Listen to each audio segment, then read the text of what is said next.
de forma descontraída, vamos levar para você o conhecimento para suprir a necessidade que existe entre a sociedade e os profissionais da engenharia, da agronomia e da geociência.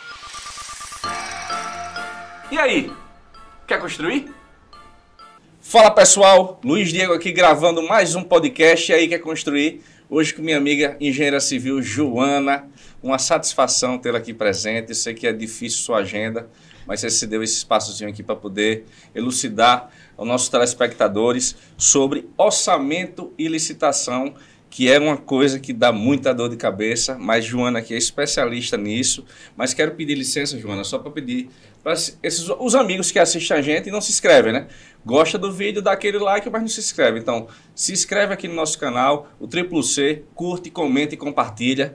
Joana, desculpando aí, satisfação tê-la aqui no nosso podcast. Se apresente para os nossos telespectadores, conta um pouquinho da sua história. Então, o prazer é meu, né? Inicialmente, eu me chamo Joana Cândida, sou engenheira civil, atuo com licitações de obras públicas, especialmente, vai fazer 15 anos, né? Desde 2009, e durante esse período, primeiro me apaixonei pela área, é uma área bastante interessante e uma área que requer qualificação, certo? Então, por isso, as pessoas às vezes têm essa ideia errônea de que é uma área que dá dor de cabeça. Mas, na verdade, é uma área que requer atenção, qualificação, como tudo na vida, né? Para que a gente tenha sorte, que a gente prospere. Maravilha. Joana, como é que tem impactado essas mudanças, né, de tecnologias emergentes nos processos de licitação hoje no setor público? Bom, primeiro que tecnologia faz parte do dia a dia, né? E na área de licitações, de obras públicas, de serviços públicos, não é diferente, certo? Isso virou muito mais do que uma obrigação legal, um diferencial para a empresa, tá certo? A grande quantidade de tecnologias que a gente tem disponíveis, ela vem justamente para auxiliar, tanto do ponto de vista da empresa, né? O empresário precisa adotar medidas para tornar seus processos mais eficientes, mais eficazes, menos onerosos, né? Para melhorar o seu resultado, como também para o órgão público, né? Para a entidade que está promovendo a licitação, porque a gente sabe que reduzir custos do processo, né, e aumentar a eficiência, ele vai implicar, inevitavelmente, em aplicação melhor dos recursos públicos, né?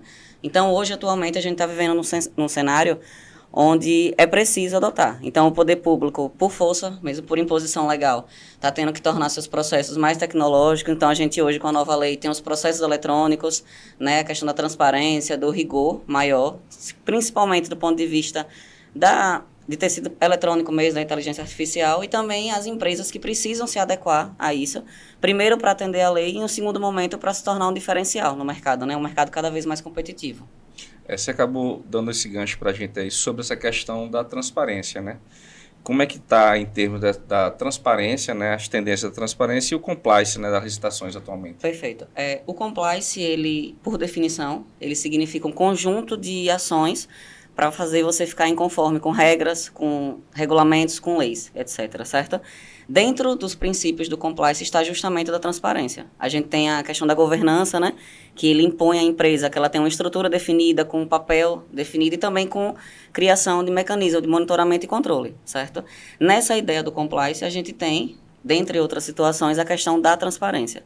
Pensando na licitação pública, um dos problemas maiores que a gente tem é a questão da corrupção mesmo, né, do desvio.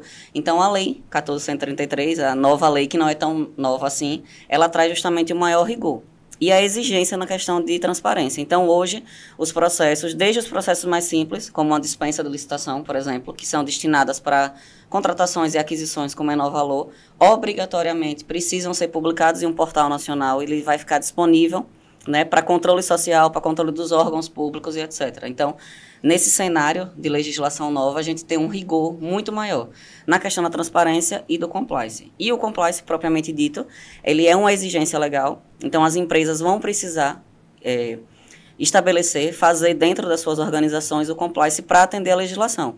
Se a gente pensar, por exemplo, aqui, né, na situação do estado de Sergipe, a gente tem uma lei de integridade. Então, quando você assina um contrato que você ultrapassa determinado valor ou um período de execução, você obrigatoriamente precisa instituir dentro da sua empresa um programa de integridade. Isso é um pré-requisito para ser contratado, né? Então, além da obrigação legal, ela é também um diferencial, que à medida que eu tenho a minha empresa melhor estruturada, ela se torna muito mais competitiva. né? Joana, essa questão, você falou questão de dispensa. Não está nem aqui na nossa pauta, mas vamos elucidar aqui muitas dúvidas que pode ser também de quem está assistindo a gente. A dispensa, antigamente o pessoal pegava as empresas que já estavam lá no município, né? Estou falando em município específico. Pegava lá, fazia um mix de cotação de preço e cotava naquelas mesmas empresas ali, mandava uma carta convite. Hoje em dia não tem mais essa questão de carta convite, hoje em dia você tem que publicar. Obrigatoriamente. Antes a gente tinha o convite, que era uma modalidade licitatória que se assemelhava um pouco à dispensa, e a gente tem a dispensa que a gente chama de dispensa presencial. Eu fazia aquela cotação no mercado, né, com no mínimo 3 empresas, selecionava aquela que fosse com menor valor, e aí eu fazia a contratação direta. Hoje a gente tem esse processo, né, eu preciso fazer a pesquisa de mercado, eu vou buscar preferencialmente, lógico, dentro da região, né, para beneficiar os prestadores locais, só que hoje, obrigatoriamente, eu tenho uma situação de dispensa, que eu vou ter uma disputa, tá certo? A lei fala de preferencialmente, mas, como tudo que a lei estabelece como preferencial, você precisa ter uma justificativa muito robusta para não fazer isso, tá certo? Mas como é que é hoje? Eu preciso de um período para disputa de, no mínimo, 3 dias. Certo? Então, a dispensa, mesmo que eu passe por todo esse processo, né, da cotação de preços, esse menor preço hoje ele vai ser só o preço de referência. Eu vou publicar ela no portal e aí vai deixar aberto para que os interessados participem num período de 3 meses, apresentem seus lances e aí eu seleciono o menor lance. Então, hoje ela ficou, como está comumente sendo chamada, um mini pregão. Na verdade, eu vejo que hoje qualquer concorrência virou quase um pregão. Sim. Porque você está lá, você vai dando os lances. Virou um pregão. Perfeito. A legislação como um todo, ela vem ao longo dos anos se moldando, né?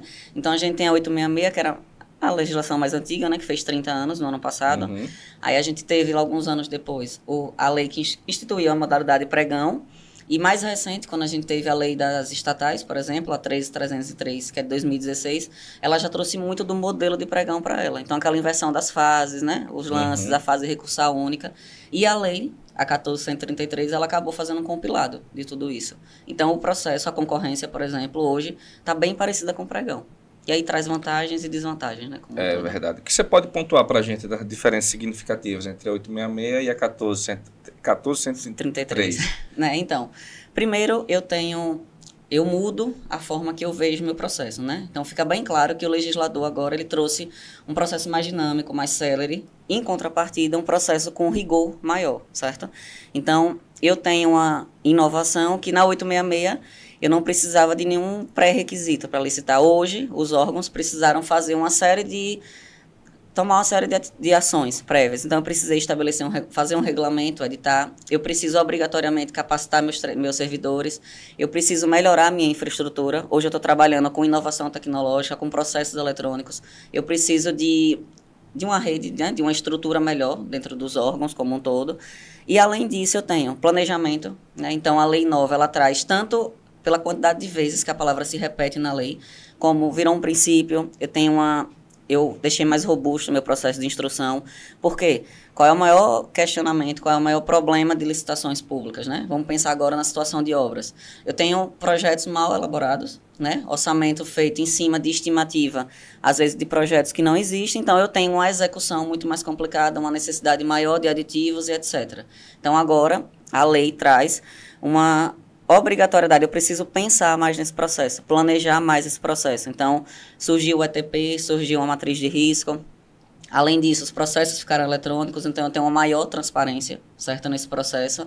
À medida que eu tenho maior transparência, eu também tenho maior rigor. Então, hoje eu posso responsabilizar os agentes públicos que deram causa a algum tipo de problema naquele processo. E eu também tenho um rigor maior para penalizar aquelas empresas, né, que são contratados pelo poder público e ou não executam, ou executam de uma forma diferente do que deveria. Então, a lei ficou muito mais rígida, certo? E do ponto de vista do dia a dia mesmo, a gente tem um processo mais célere, a maioria dos processos agora são eletrônicos, né? Na verdade, ele é preferencialmente eletrônico, eu só não faço eletrônico com a justificativa, e ainda assim eu preciso fazer a gravação, né? Eu preciso gravar áudio e vídeo dessa sessão pública, por exemplo. Eu diminuí a quantidade de recursos, então o processo fica um pouco menos demorado do que era na 866. Só que tudo na vida tem vantagens e desvantagens, né? À medida que eu melhoro alguns aspectos, eu também acabo deixando margem para comprometer alguns outros. entendeu? Certo. Como a grande maioria que assiste a gente aqui é do nosso sistema, né, da engenharia, como é que você pode deixar claro essa questão do fiscal, né?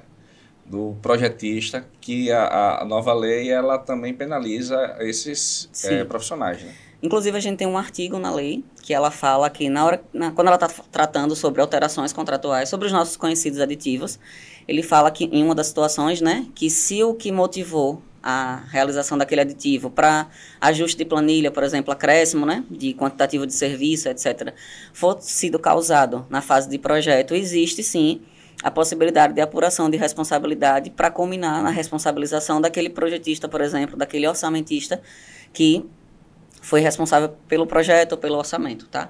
Em linhas gerais, o que eu consigo dizer assim para os colegas, e aí eu falo porque eu também atuo na área, né?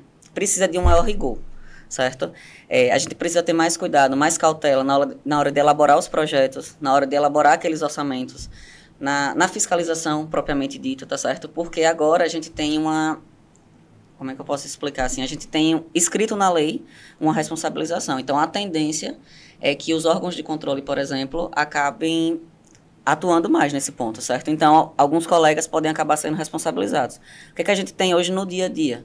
Muitas das vezes a gente não dispõe, por exemplo, dos projetos necessários para elaborar um orçamento e a gente tem um prazo curto para poder liberar aquele determinado orçamento para não comprometer a licitação, né, por exemplo. E aí a gente acaba, ainda que com uma boa intenção, né, deixando aquém do que deveria ser feito. Hoje, a gente precisa ter uma cautela muito maior, porque mais na frente, no momento de uma auditoria externa, por exemplo, a gente pode vir a ser responsabilizado por isso aí, né?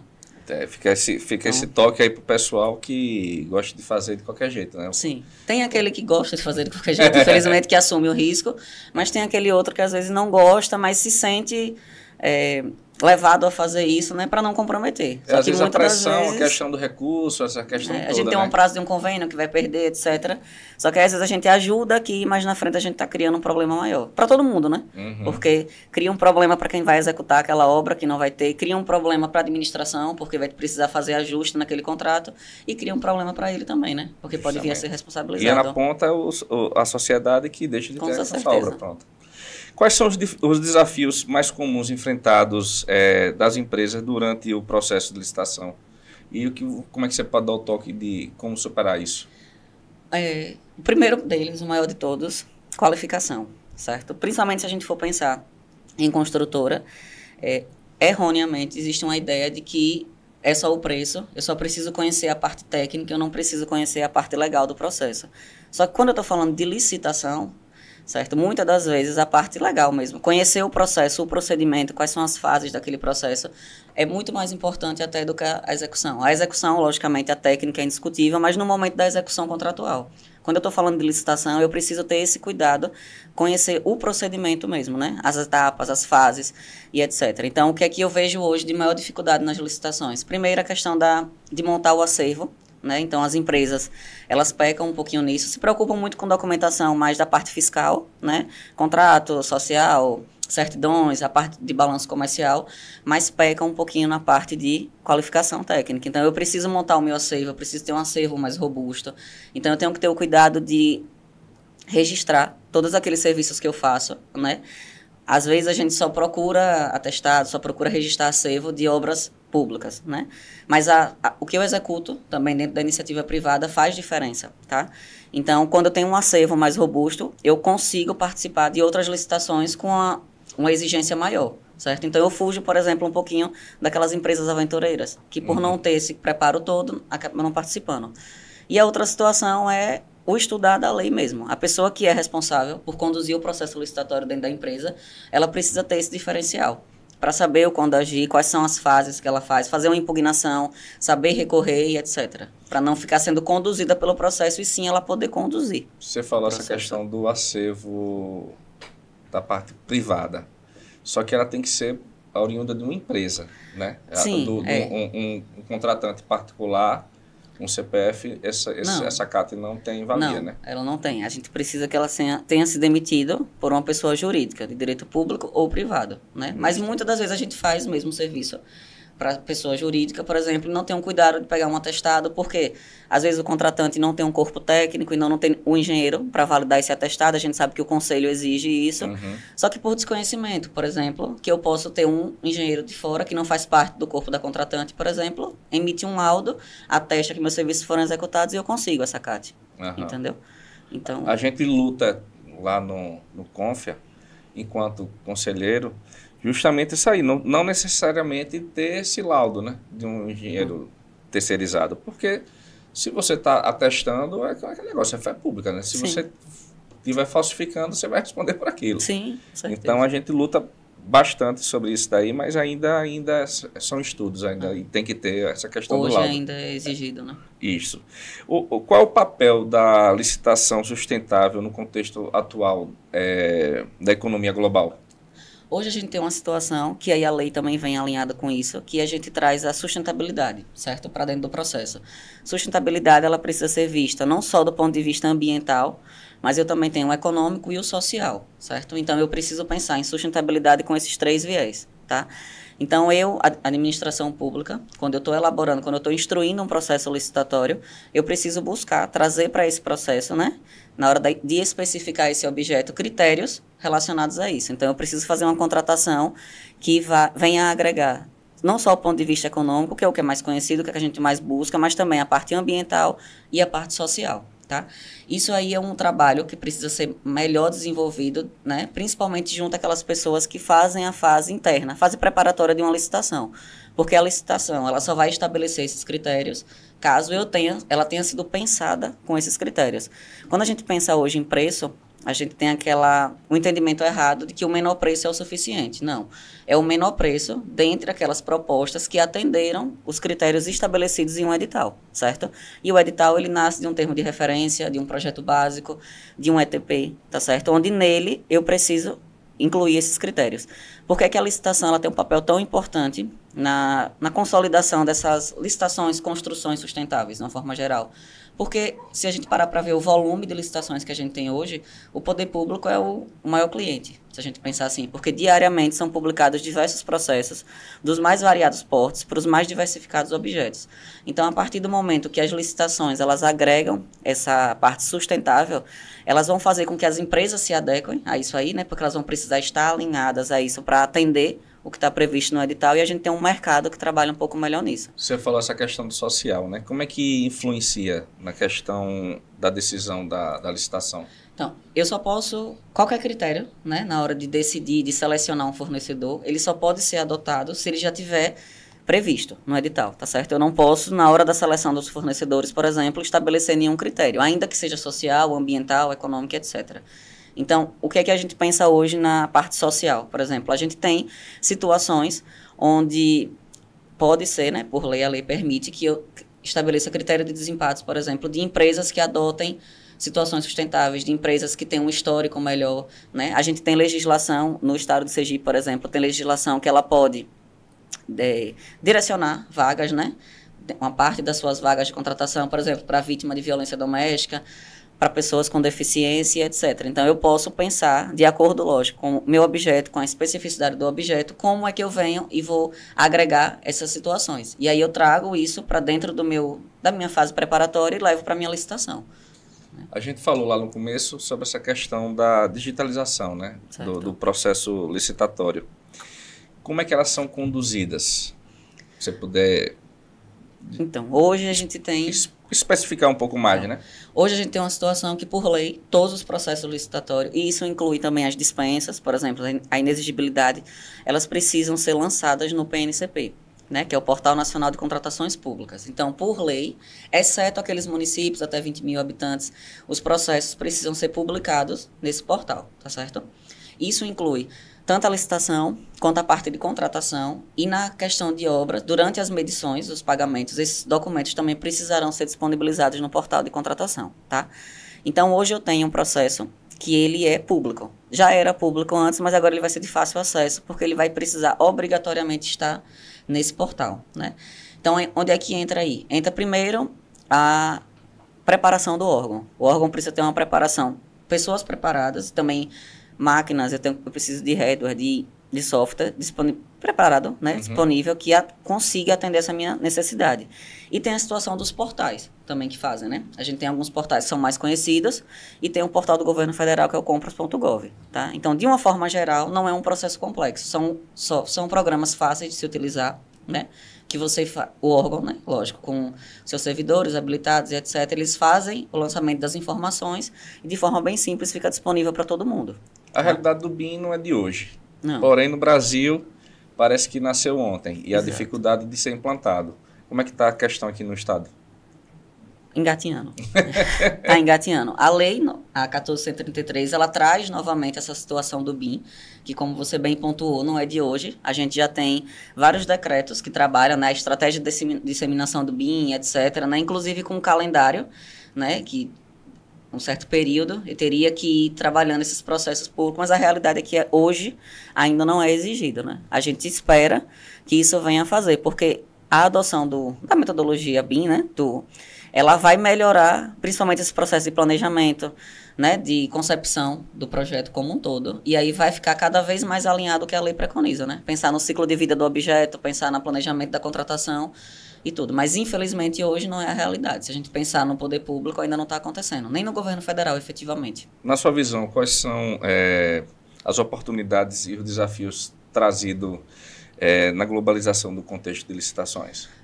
Quando a gente pensa em globalização, a gente pensa num aumento significativo, por exemplo, de competitividade, tá certo?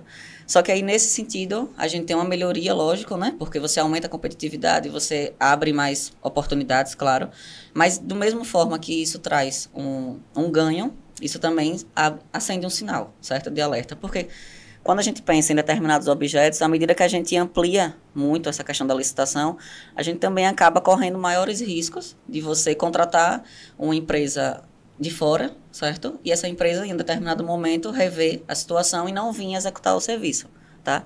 Então, a gente tem essas duas situações. À medida que eu ganho bastante, né? Porque eu melhoro significativamente a disponibilidade, a questão de economia, a questão de fornecedores, de qualificação de fornecedores e etc., eu também acabo correndo esse risco, né? Porque, de acordo com o histórico mesmo do que a gente vem fazendo, quando a gente trabalha com empresas de fora, a menos que seja um objeto muito atrativo, normalmente, na hora de executar o projeto, eles percebem que os custos para mobilização, por exemplo, para vir executar uma determinada obra aqui ou para prestar um determinado serviço, não são tão atrativos. E a gente acaba perdendo aquele processo licitatório, entendeu? Uhum. Então, é um cenário que ele, como tudo, tem vantagem e tem desvantagem. Então, pegando um pouco desse gancho aí, essa questão da segurança cibernética, né? Como tudo hoje é digital, e a gente vive uma insegurança constante, né? Não só na rua, mas também no mundo Sim. digital. Como é que está sendo essa questão de vocês se precaverem? Questão de município, estado, que seja, né? Um órgão que Sim. trabalhe com licitação. Hoje o que a gente está fazendo mais, a administração pública, é contratando portais, provedores mais confiáveis, né? E esses programas, esses portais, eles estão cada vez mais investindo em segurança. Justamente porque a gente está vivendo um cenário de insegurança muito grande, né? Questão de golpes, de acesso, né? De invasão mesmo no banco de dados. Mas além dessa situação, o que a gente está fazendo, a administração pública, é buscar melhor esses portais, né? E infelizmente, só. Né? A adoção de medidas não vem. Ela vem basicamente nisso. Você contrata um portal melhor, esse portal vai buscar investir. O próprio governo federal, por exemplo, com o PNCP, investe cada vez mais na infraestrutura e na segurança do programa, mas o risco sempre existe, né? Sempre se corre. Mudando aqui, essa questão do LGPD, né? E aí eu estava fazendo nada em casa, eu botei meu nome completo lá. Quando eu fui olhar umas licitações com até minha habilitação, carteira do profissional exposta na internet. Eu falei, nossa senhora, eu comecei a mandar e-mails para os órgãos porque estavam... A LGPD não existia, né? Eu falei, não, a transparência da questão documental da empresa, ela é pública. Mas o pessoal acredita que não, ou também tem que ser... Infelizmente, ela acaba se tornando pública, porque você, enquanto sócio da empresa, né, a sua documentação, ela vai fazer parte do rol de documentação da habilitação, por exemplo, da empresa. Justo. E toda essa documentação ela é publicizada. Entendeu? Então, hoje, por exemplo, se você abrir o PNCP e quiser consultar um processo qualquer, você consegue ter acesso a todos os documentos de habilitação da empresa. E lá vai figurar também o do responsável legal, né? Mas aí, no caso, então é uma lei descobrindo outra. Exato. Infelizmente, hoje a gente tem esse paradoxo. O que, para mim, também é uma situação de alerta. Entendeu? Eu entendo a necessidade de ter transparência, mas eu concordo que, mesmo a transparência, ela precisa de limites. Porque, à medida que eu deixo o meu processo licitatório mais transparente, eu também deixo você muito mais exposto, porque vai estar lá todas as suas informações. Eu tenho um cuidado, por exemplo, de publicar um extrato sem publicar todos os números do seu CPF, mas em contrapartida, se eu vou lá e acesso uma dispensa, um processo mais simples, uma dispensa onde você enviou a documentação da sua empresa, eu tenho acesso à sua CNH, por exemplo, que vai estar com todas as informações. Não, o número até em si, beleza, mas a questão da imagem, né? A imagem mas todas as suas informações, né? Porque a gente tem todas as informações, não é só um CPF, por exemplo. E aí, endereço, tudo da pessoa. Exato. Porque no contrato social tem seu endereço, né? Se você juntou a sua CNH, por exemplo, eu tenho filiação, eu tenho tudo, todas as informações. E isso é uma situação complicada, muito delicada. Não tem como rever. Na verdade, nosso deputado estão... isso precisa ser uma mudança... Estão comendo farofa nesse sentido. Na legislação. Porque hoje o que tem é isso, a imposição de que os entes, os municípios, as secretarias de Estado, o Ministério, precisam publicizar tudo, né? E aí vai toda a documentação também. Então é legal. Então, beleza. Desculpe aqueles que eu mandei o e-mail, pedi tirar, e teve uns que tiraram, fizeram a remoção. Peço licença aqui, só para pedir aqui, agradecer os nossos patrocinadores, a Geobras, Danilo, Serviços Geotécnicos, a Geobras, Serviços de Casa de Luxo, nosso amigo Daniel, 3D Engenharia, Barbearia Marcelo, fica lá na Farolândia, faz aquele corte masculino, aquela barba com a Barbearia Marcelo. LDVL Construções Sustentáveis, nosso amigo Alex Darlan. Soedes Empreendimentos, nosso amigo Ed Clay. Aval Arquitetura, nosso amigo Adestine, fazer aquele projeto arquitetônico com Aval. Bergs Hidráulica. Bergs Hidráulica é uma empresa que faz serviços hidráulicos aqui em Sergipe. Suprimac, pensando em alugar um equipamento para sua construção, Suprimac, procura lá o Júnior ou o Marquinho. Como está essas questões de diversidade e inclusão que está sendo considerada na política das licitações atuais? Então, ela dialoga um pouquinho com aquela situação da construção sustentável, né? Na licitação sustentável, porque, como eu falei, a sustentabilidade também tem esse viés social, né?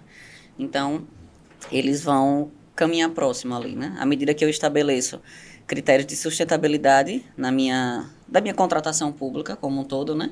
Não só a licitação, a dispensa, etc. Eu posso pensar nesse viés de responsabilidade social, né? De diversidade, de respeitar, de ver o que a legislação impõe e adotar. Hoje a gente já tem muitas situações que já estão previstas em lei, como eu dei um exemplo aqui, por exemplo, da contratação de mulheres vítimas de violência doméstica, por exemplo, né?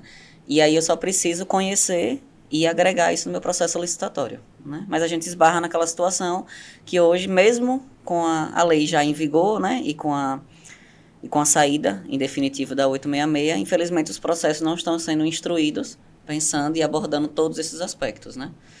Tem uma situação em licitação, que eu acho que é como tudo na vida, que a gente tem um respaldo legal muito grande, tá certo? Então, a gente tem uma situação onde eu posso adotar esses critérios, eu posso e devo respeitar a legislação, mas, infelizmente, no dia a dia ainda não está sendo adotado.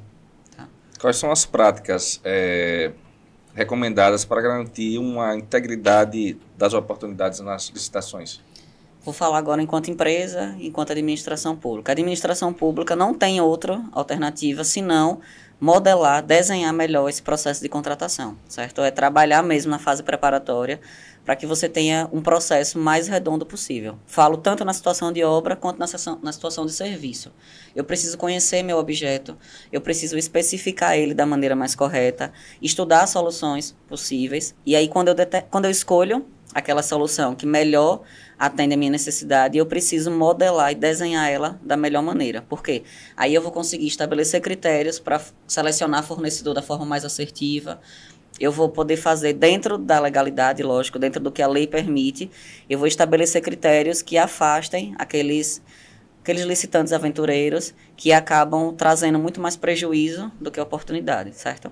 Do ponto de vista de empresa, eu preciso selecionar meu nicho, né? Eu preciso escolher um nicho de mercado, porque a gente vê, é muito comum as empresas tentando, até por uma questão de sobrevivência no mercado, né, trabalhar com vários nichos de mercado, e aí eles começam a trabalhar com objetos muito distintos, que vão exigir da empresa, caso venha a dar certo, que tenha uma estrutura para atender cada um daqueles objetos, e acaba não conseguindo atender nenhum desses de forma satisfatória, tá certo? Então, trazendo o que é que eu acho que seria melhor. Escolhe seu nicho, se prepara, né? Tem uma equipe que esteja alinhada com isso, melhore seus processos, tá certo? Porque melhorando meu processo, escolhendo aquele nicho de mercado, eu consigo estabelecer uma estratégia mais competitiva e aí eu consigo trabalhar com licitações melhores e melhorar o meu resultado, tá certo? Porque hoje, infelizmente, a gente tem um conjunto de problemas são licitações mal planejadas, né, com licitantes que estão despreparados, e aí quando a gente junta isso, a gente tem preços inexequíveis e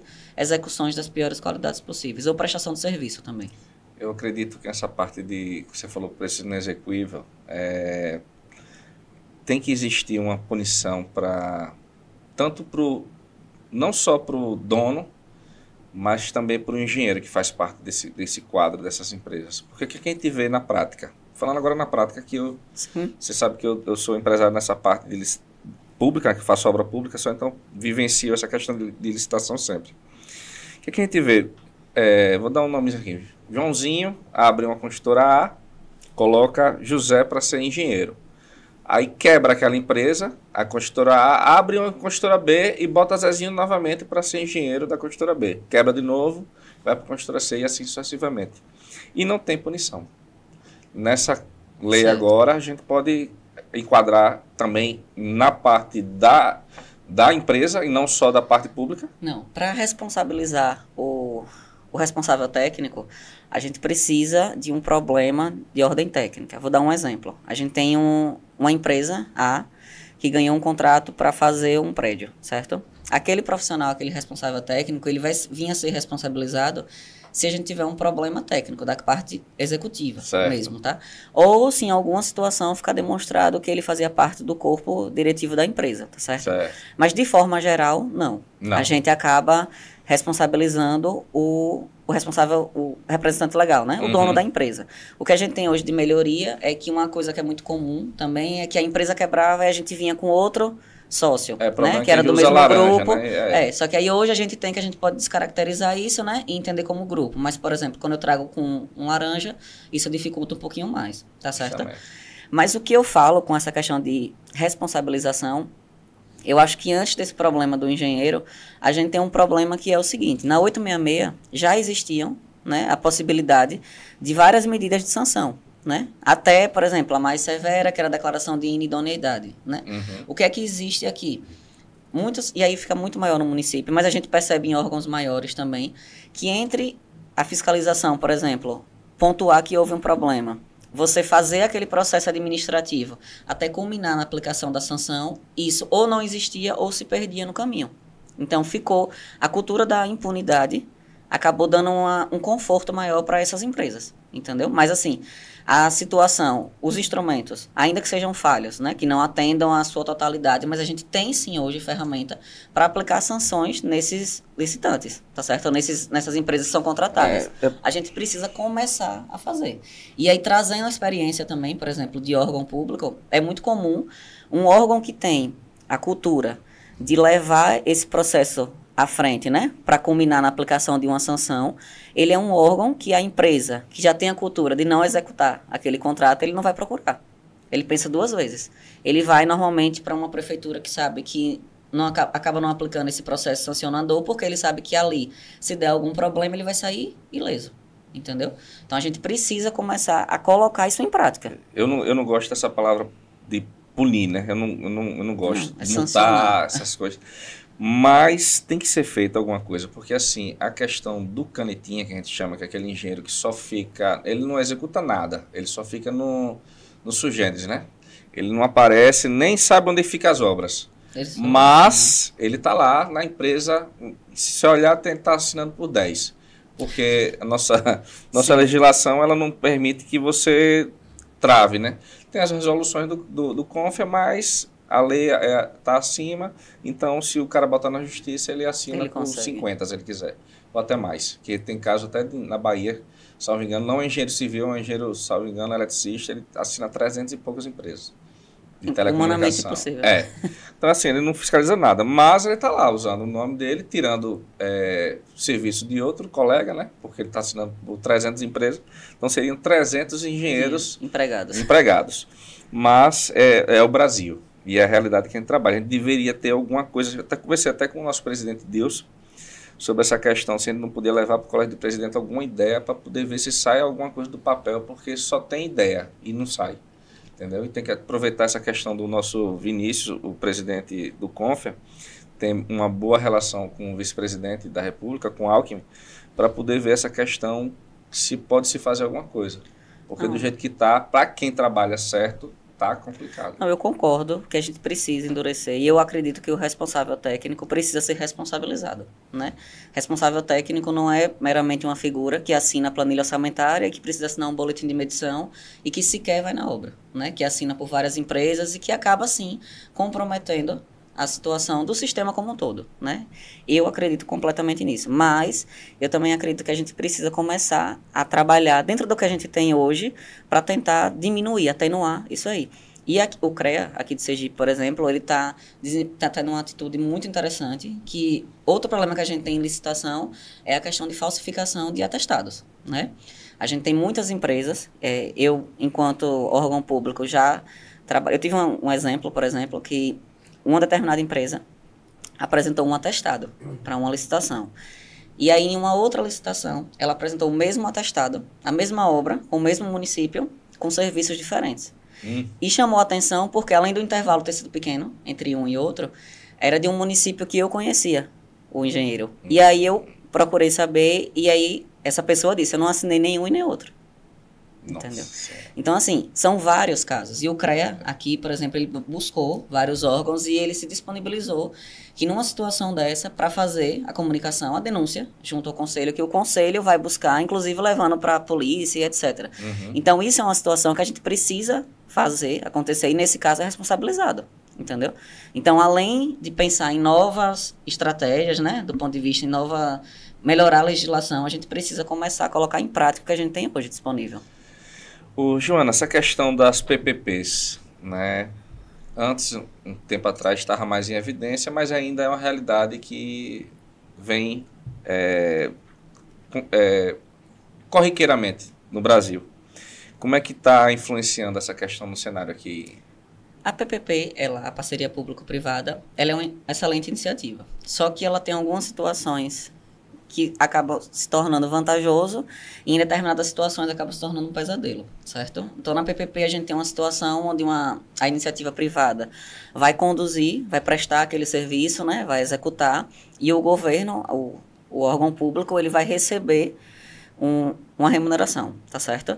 Qual é a vantagem disso? A gente traz um modelo da iniciativa privada para prestação de serviço público ou para a execução do serviço, e a gente sabe que, de forma geral, o modelo privado ele é muito mais assertivo. Tá certo?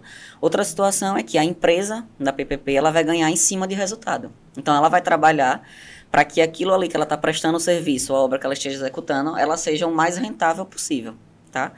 Uma desvantagem, por exemplo, a gente trabalha com contratos com prazos longos, até porque existe um investimento muito alto na hora que você faz uma PPP, então é normal e é natural que a gente tenha um contrato com uma duração maior para que venha a amortizar e a cobrir essas despesas que você teve de investimento. Só que à medida que você não trabalha, não modela essa parceria de uma forma satisfatória, com o passar do tempo a gente vai criando problemas. Vão surgindo problemas que impactam, por exemplo, na questão de reequilíbrio econômico-financeiro. Então a gente acaba se deparando com uma situação problemática.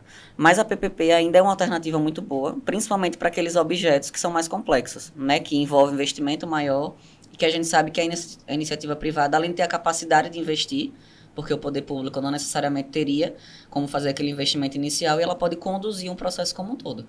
Mas volta para aquele problema básico de qualquer contratação pública, que é a necessidade de modelar da forma correta.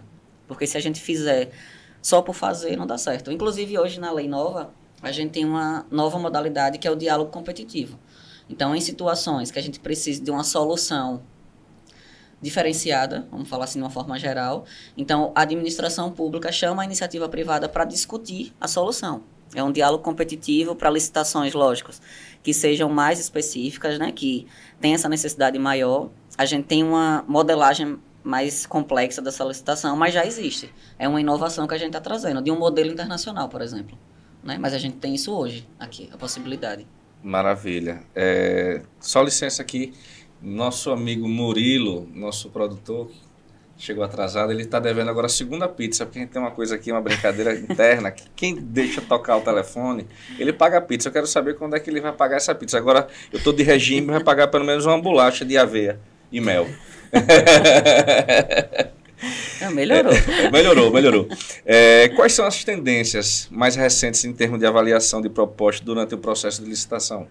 A avaliação de proposta, para mim, é o coração, certo? Quando a gente está trabalhando com modelagem da licitação, lógico, projeto básico, termo de referência é o principal. Quando a gente vem para a seleção de fornecedor, uma coisa que a gente precisa ter muito cuidado é na análise e na seleção da proposta, certo? Primeiro, eu só posso analisar de acordo com o que eu estabeleci de forma prévia. Eu não posso estabelecer nenhum critério mais à frente. Só que o que é que eu preciso aqui? Aí eu falo para os licitantes e para a administração pública. Eu preciso ter o cuidado de analisar a proposta. Quando a gente fala de licitação, que o carro-chefe é menor preço, eu tenho que lembrar que eu estou trabalhando para contratar a proposta mais vantajosa. A proposta mais vantajosa, a vantajosidade da proposta, ela não é apenas aquela do critério econômico, tá certo? Eu tenho que pensar em todos os critérios da licitação. De nada me serve uma licitação onde eu conseguir um menor preço, porém sem condições nenhuma de entregar o meu serviço, de entregar a minha obra, por exemplo. E aí a responsabilidade maior é de quem está conduzindo esse processo de analisar, por exemplo, inexequibilidade.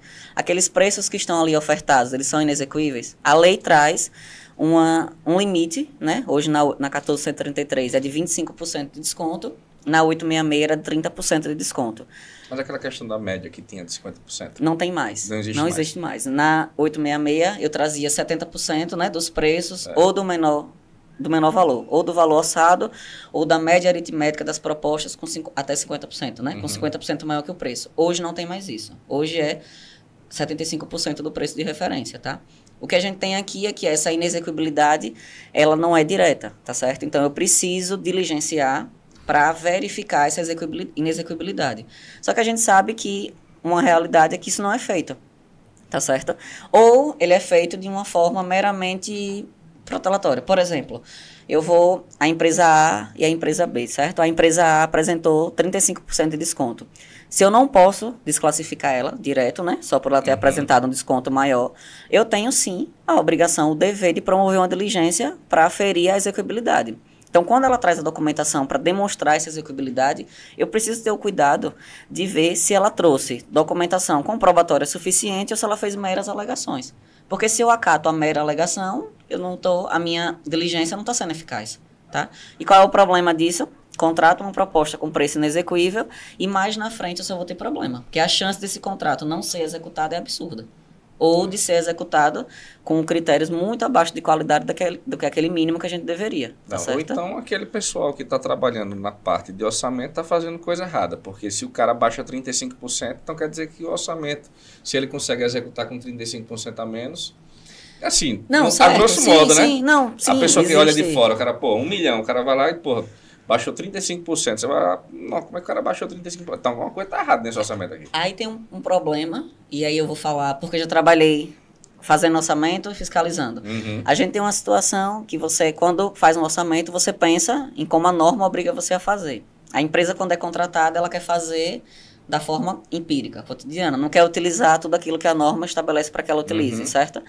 E uma outra situação a fiscalização precisa ser muito eficiente. Precisa acompanhar essa execução da obra até para garantir segurança, né? Porque muitas das vezes ele dá um desconto desse e executa porque ele está apurando várias etapas construtivas. Ou está utilizando um material com a qualidade inferior, né? É muito comum, por exemplo, você trabalhar, na planilha está previsto concreto usinado de 30 MPa. Quando você vai trabalhar, estão fazendo concreto virado em obra que não dá 20 de resistência, entendeu? Então, assim, tá com preço mais baixo, tá? Foi problema no orçamento, não, tá na execução. Tá, e qual é o toque que você pode dar para as empresas nessa questão para participar, né?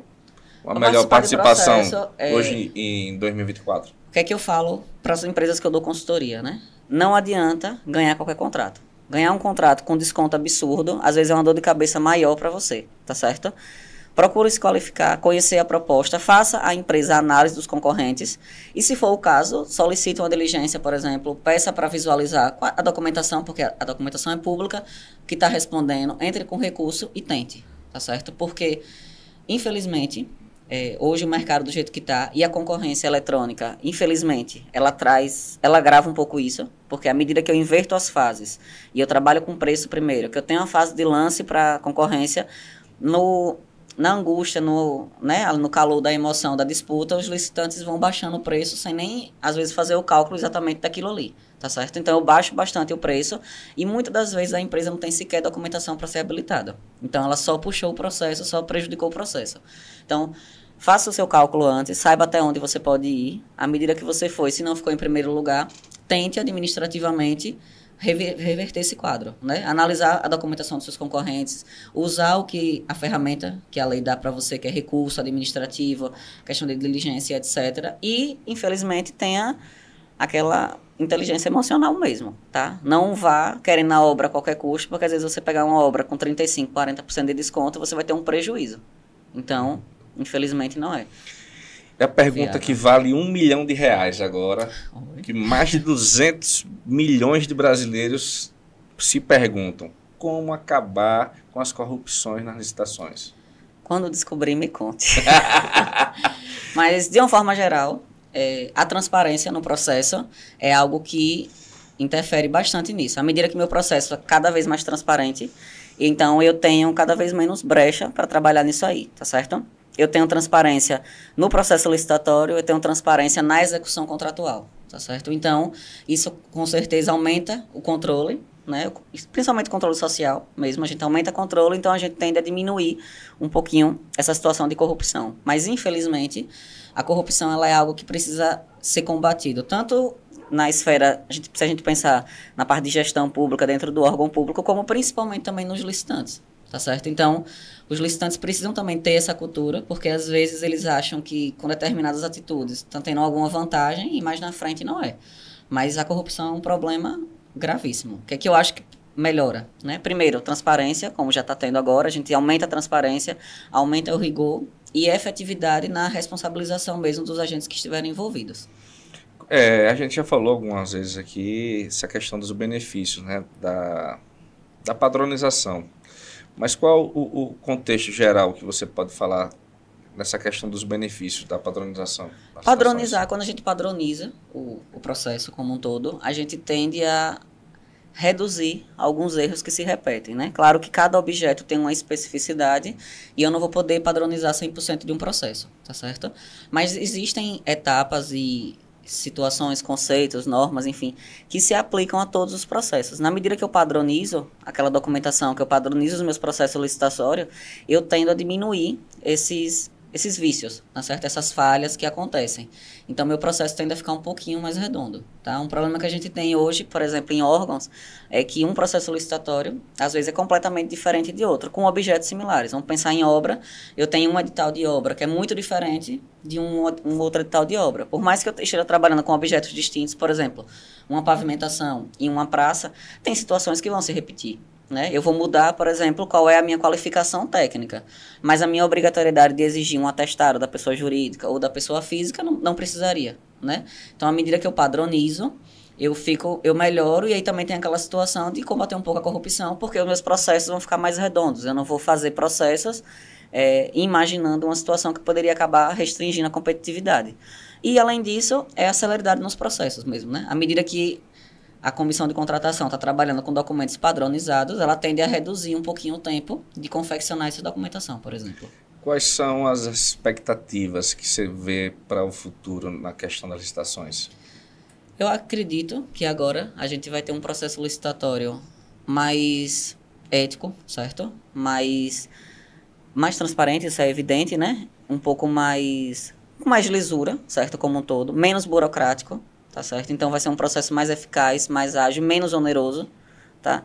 Esse é o cenário que eu acredito que vai haver. E eu torço muito para que a gente tenha um cenário no qual a a situação de processo administrativo, de apuração de responsabilidade de empresas, de agentes públicos envolvidos, eles sejam efetivamente colocados em prática, para que a gente consiga melhorar o universo mesmo de competidores, de execução contratual, tá certo? Porque eu acredito que isso é a chave, é o caminho para que a gente melhore, de uma forma geral, a contratação pública, né? Para a gente conseguir alcançar aquela finalidade que é o interesse público, tá certo? Então, eu acredito que com essa situação, processo mais transparente, mais célere, né, padronizado, então, um processo eletrônico, um processo menos custoso, tanto para a empresa quanto para a administração pública, e uma fiscalização, um rigor maior naquele acompanhamento contratual, inclusive, se for o caso, aplicando a sanção devida ao fornecedor que dê causa a isso, a gente vai ter um início, meio e fim muito mais redondo, que vai melhorar tanto a questão de disputa, as empresas vão começar a trabalhar com preços mais competitivos, sem ficar ofertando preços tão irresponsáveis, não vejo uma outra palavra, né? Como a administração vai ter mais cuidado na hora de desenhar esses projetos, todo mundo acaba ganhando. Ô, Joana, eu pedi para você se apresentar lá no começo, mas depois dessa aula aqui, eu vou vender o seu lobby aqui. Você falou que presta serviço de consultoria para as empresas, né? Uhum. Especifique um pouco mais nessa parte que você trabalha. Você trabalha também no órgão público aqui, mas também você faz essa parte nas empresas privadas. Atualmente, eu estou trabalhando em um órgão público, né? Eu trabalho no setor de licitações, fazendo justamente essa parte que eu falei, analisando o processo licitatório. Então, hoje, o carro-chefe do que eu faço é analisar a documentação e analisar a proposta técnica da licitação, propriamente dito, mas eu também trabalho com consultoria, né? Tanto consultoria para órgãos públicos, como para a empresa privada, né? Então, eu trabalho com assessoria, tanto na prospecção mesmo de licitações, pensando na empresa privada agora, né? Uhum. Auxiliando a empresa a montar seu acervo, a documentar a sua situação, a desenhar todas as exigências, por exemplo, nas empresas hoje que eu estou atuando, a gente está trabalhando com questão de compliance, né, com questão de integridade para atender a legislação que existe, como também assessoria durante todo o processo, né? Na parte de execução de obra, eu dou suporte na gestão contratual. Certo? Eu não acompanho a execução de obra, porque a execução de obra precisa que você esteja ali dentro do canteiro e eu não tenho essa disponibilidade de tempo. Mas a parte de gestão contratual, sim. Questão de aditivo, de reajuste, reequilíbrio econômico-financeiro, suporte na parte de medição e etc. Maravilha. Foi uma aula, né? Que bom. Muito obrigado por você ter participado aqui do nosso bate-papo. Quero lhe convidar mais vezes para poder a gente adentrar em alguns assuntos mais polêmicos, que esse aqui foi bom demais para você. Você já ficou à vontade das perguntas. Mas assim, eu sempre deixo uma pergunta final para os convidados. Qual é a mensagem que você deixa para quem está assistindo a gente? Vou aproveitar o espaço, né? Vou agradecer a oportunidade. É sempre bom falar, principalmente quando a gente fala com colegas.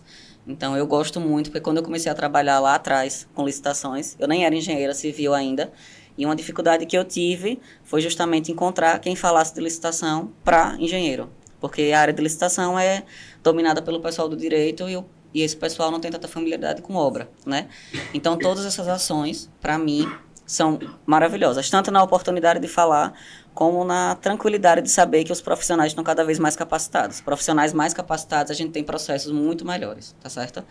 E com relação à mensagem que eu deixo hoje, a área de licitações e contratos é uma área gigante, tá certo? Então, a gente tem hoje não, sempre, né? A gente tem diversos processos publicados, diariamente vários processos são publicados, com todo tipo de obra, com obra de grande, médio, pequeno porte, tá certo? Então, se você está iniciando agora, vão ter oportunidades voltadas para você. Se você já é uma empresa mais consolidada, que busca contratos mais atrativos, com valores maiores, você tem essa oportunidade. Hoje a gente no estado de Sergipe, por exemplo, tem uma obra, uma licitação em andamento de quase 400 milhões de reais, que é a ponte, né, que está sendo licitada. Como a gente tem obras bem menores. Então, é um mercado que atende todos os empresários como um todo. E para o profissional qualifique-se, certo? Porque da mesma forma que a gente tem vários processos, a gente tem uma carência muito grande de profissionais. Profissionais que entendam e que consigam instruir um processo da forma adequada, profissionais que consigam participar de um processo licitatório e conseguir um resultado positivo, né, por conhecimento mesmo da legislação, por acompanhar todas as fases do processo, e profissionais que saibam aquilo ali para garantir um melhor resultado na fase de contratação mesmo. Então, na hora que você está executando o contrato, você precisa de alguém que saiba gerir aquele contrato para levar para frente. Então, a mensagem que eu deixo é: qualificação é o caminho, tá certo? E aproveitem esse espaço que tem no mercado. Tá? que não vai se arrepender. Maravilha. Joana, mais uma vez, muito obrigado por você ter aceito o nosso convite. Vou te convidar outras vezes para você vir participar com a gente. Pessoal, antes de mais nada, se você gostou dessa aula aqui com a nossa amiga Joana, se inscreve aqui no canal, dá aquele like maroto e o Triplo C, curte, comenta e compartilha. E aí, quer construir?